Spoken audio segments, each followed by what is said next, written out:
गीता ज्ञान का व्याख्या करते हुए चिन सिंह महाराज द्वारा गीता का प्रवचन इस वीडियो में दिया जाएगा।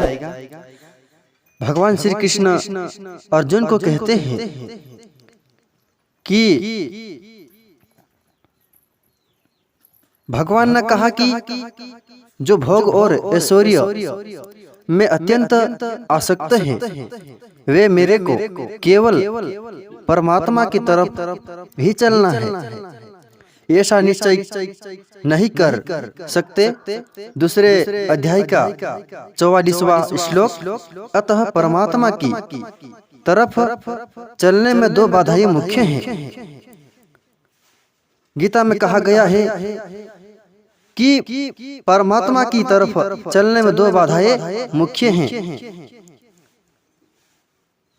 अपने को भोगों का भोक्ता मानना और अपने को संग्रह का मालिक मानना। यह दो बाधाएं जीवन में आगे बढ़ने नहीं देता है। ये दो बाधाएं ही जीवन में प्रभु भजन और प्रभु के कीर्तन और सत्मार्ग में बाधा डालती हैं। इन दोनों से ही मनुष्य की बुद्धि उल्टी हो जाती है।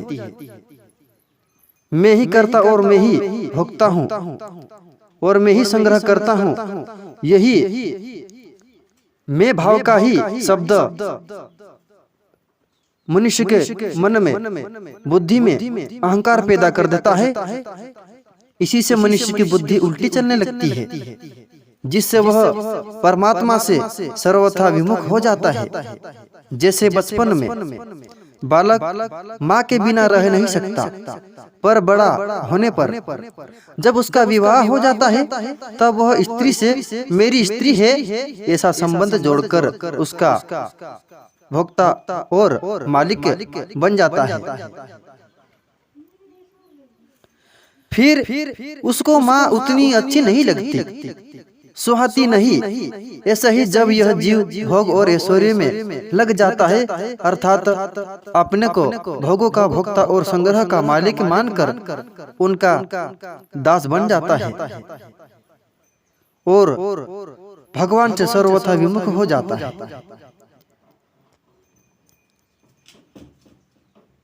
माता गीता का यह अनमोल वचन है, जिसका प्रचार भगवान श्री कृष्ण ने अर्जुन के सामने प्रस्तुत किया था, जिससे यह हम लोगों को सीख मिलती है गीता ज्ञान से कि जैसे अपना विवाह होने पर हम अपनी माता को माता के स्वरूप में नहीं देखते हैं, बल्कि उससे थोड़ा विमुख होने की सोचते हैं, क्योंकि स्त्री के मोह में, उसी के मोह माया में पड़ के और माता पिता को कुछ महत्व कम देते हुए जीवन में प्रभु मार्ग में यही बाधा तो प्रभु भजन में सबसे मुख्य बाधा के स्वरूप में प्रकट हो जाती है। तो फिर उसको यह बात याद ही नहीं रहती कि सबके भोक्ता और मालिक भगवान है। इसी से उसका पतन हो जाता है। माता पिता और सका संबंधियों और साधु संतों का अनादर से ही उसका पतन होना शुरू हो जाता है। परंतु जब इस जीव को चेत हो जाता है कि वास्तव में मात्र भोक्ता और भोगों के भोक्ता और मात्र ऐश्वर्य के मालिक भगवान ही है, तो फिर वह भगवान में लग जाता है। जिस समय उस जीव को कुछ ना कुछ पीड़ा कष्ट और जीवन में कुछ ना कुछ ठोकर लगती है, उसके बाद वह समझ जाता है कि वास्तव में भोगों के भोक्ता और ऐश्वर्य के मालिक एक ही परमात्मा मेरे परमेश्वर आदि नारायण भगवान श्री कृष्ण है। मैं तो खाली प्रभु का दास हूँ। यह मन उस तुच्छ से प्राणी में आ जाता है। उसी से वो समझ जाता है कि मुझे प्रभु के मार्ग में लग जाना चाहिए।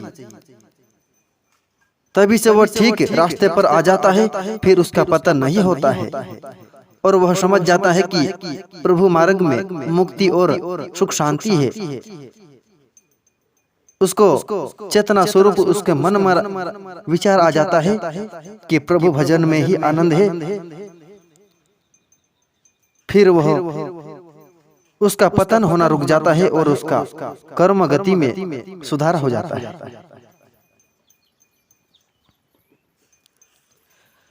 शास्त्र के आज्ञा के अनुसार मनुष्य यह दान, तप, तीर्थ, व्रत आदि जितने शुभ कर्म करते हैं तथा अपने वर्ण आश्रम की मर्यादा के अनुसार जितने व्यवहारिक और शारीरिक कर्तव्य कर्म करते हैं, उन सब कर्मों का भोक्ता अर्थात फलभागी मैं हूँ।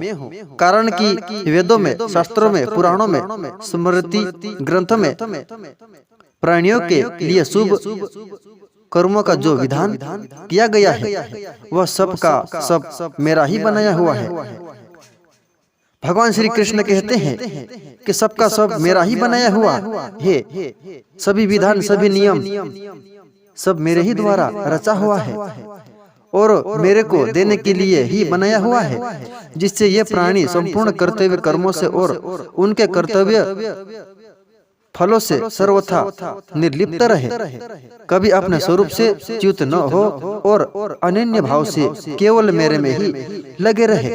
अतः उन संपूर्ण शुभ कर्मों और व्यवहारिक तथा शारीरिक कर्तव्य कर्मों का भोक्ता मैं ही हूँ। भगवान श्री कृष्ण कहते हैं, मानो जो भी कर्म करते हैं, अच्छे कर्म करते हैं और बुरे कर्म करते हैं, उन सबका कर्ता और भोक्ता मैं ही हूँ। क्योंकि मेरे से एक भी ऐसा कर्म नहीं है कि प्राणी मेरे नजर के बिना नहीं करते।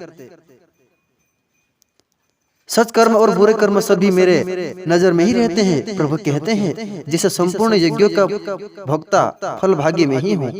ऐसे ही संपूर्ण संसार का अर्थात तो संपूर्ण लोक पदार्थ, व्यक्ति, घटना, परिस्थिति, क्रिया और प्राणियों के शरीर, मन, बुद्धि, इंद्रिया आदि का मालिक भी मैं हूँ।